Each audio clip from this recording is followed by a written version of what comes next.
morning, good evening, good afternoon, guys. Welcome back to another video. Hope you're good. Hope you're an amazing, happy day. My name is Powers, and welcome back to Afro Nation. On this channel, we share a lot of African issues, African problems, like things that can help us to take our generation to the next level. We may have a lot of leaders who are actually greedy, old, and they don't see what to do. But during this age, this time, we actually have a voice. We can use our internet, we can use young leaders to change our nation. So we discuss a lot of issues in Africa and Africans in the diaspora. So in this video, it's going to be a little bit of sensitive. It's going to contain some history, some leaders who tried to change this country before and nobody listened. Until today, we have some young leaders who trying to do the same, and actually everybody is ignoring. My name is Powers. You can follow me on Instagram, AfroNation, on TikTok, AfroNation, on X, AfroNation, and on YouTube. You can subscribe and you join the conversation in the comment section below. You have a choice. It's only me in this video, but it's us on this internet, so you can comment. I always respect my comments and follow and read them and do and see what I can do next. So let's dive into the video. Africa. Let's talk about Africa, guys. Africa is a very great continent with a very beautiful sceneries, the tourism, the green, like everything is so beautiful. We have all the richness that the whole world wanted, and that's why they came here to colonize us, to steal from us, which actually they did. But until today, before we blame the colonizers, before we chase out the colonizers and thinking that there are people who are actually affecting our continent, there are people we need to consider. You know, Africa has great leaders, has had great leaders in years and years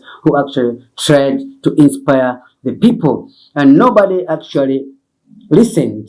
You know, nobody respected like this leader, Idi Amin. I have only come here for 5 minutes. I have come as a president of the Republic of Uganda, and also I am speaking as a great man who is the conqueror of the British Empire. To confirm to you, I have liberated my country economically, and I am economically strong. And that is why I said I uprooted the British imperialism from Uganda, and Uganda is now pure Africa. We, Africa, we have been weak because we allow ourselves, our brothers, to go and invite some country. But if the whole country in the continent of Africa can show an excellent example, like our beloved leader, His Majesty the King Hassan of Morocco, assisting President Mobutu when he's invaded.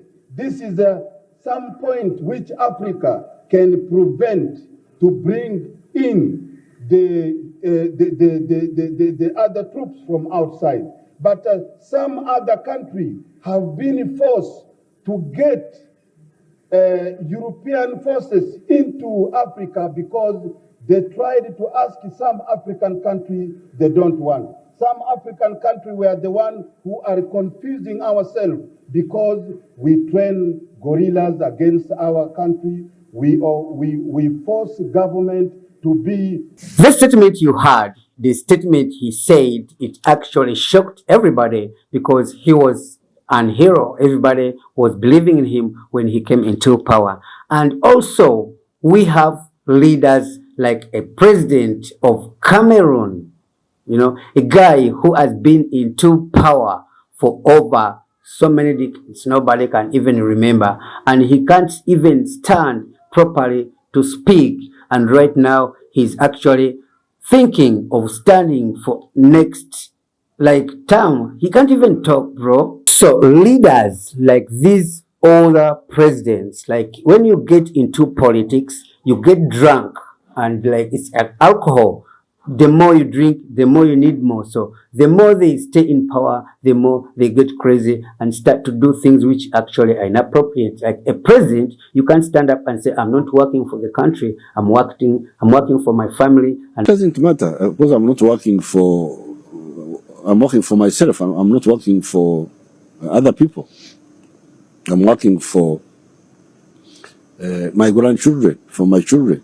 Kids. The president of Cameroon, he can't even speak, like he can't do anything, but right now he still need to be a president. He might die on the chair like the Zimbabwe president, I don't know, but that's actually crazy. But there comes another thing, an inspiration to Africans where you can see joy, where you can see anything. Like Thomas Sankara was one of the youngest, an inspiration leader, a strong, courageous, that who was happily to be the leader of his country, and the people of Africa believed in him. What I love about Africans, like when we see an inspiration, we take it. Like leaders who can inspire like other countries, we take them. Like in Uganda, we have a young leader like Bobby Wine. Actually, he moves in the same movement like Sankara and other leaders. The only problem with him, he's not a soldier, and those leaders were actually soldiers. He inspired a lot of people. People from Burkina Faso loved him so much,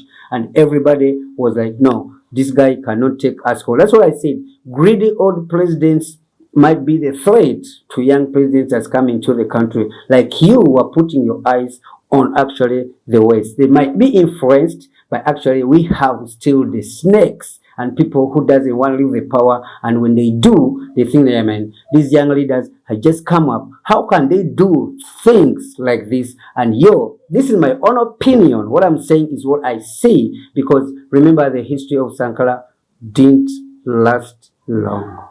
Now, my point comes to the real point of my youngest and very beloved president, the president of Burkina Faso, who took off power in coup and actually promised Africans and promised the people of Burkina Faso to change the country in 5 years. That's where my threat is right now to a young president who is courageous. That, like I said, I talked about Thomas Sankara. He is moving in his footsteps, and sometimes actually he used the phrases of Idi Amin Dada into his speech. You may be not understanding French, but when you go to people who understand French, they will tell you most of the speeches that Ibrahim Traore is using. He's a young, talented, energetic, charismatic young man, a military soldier who is actually ready to change Burkina Faso to a country like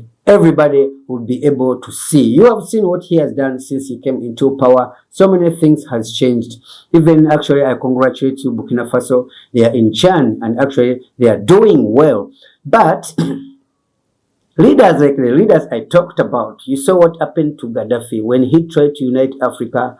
He was no more. And the leaders I talked about, the old presidents who think that they own Africa, it's like we are still into slave trade indirect by our own people. The leaders who are still being used by the West are actually there who cannot let this man be. He started off by chasing out the French people from Burkina Faso, chasing out all the foreigners. But actually, he's still working with the foreigners, actually, because he's working with Russia. Many African countries are working with Russia. But at this point, my worry is he safe from these old presidents?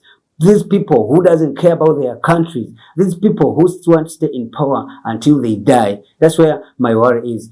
The president of Burkina Faso is really young, like I said. He is energetic, he's influenced, and he came in the era when the media is on the hype. There are so many presidents that have been here and they're hiding the news from their countries, and you wouldn't see him, but he is in the mainstream news. Everybody has to change the country in front of you.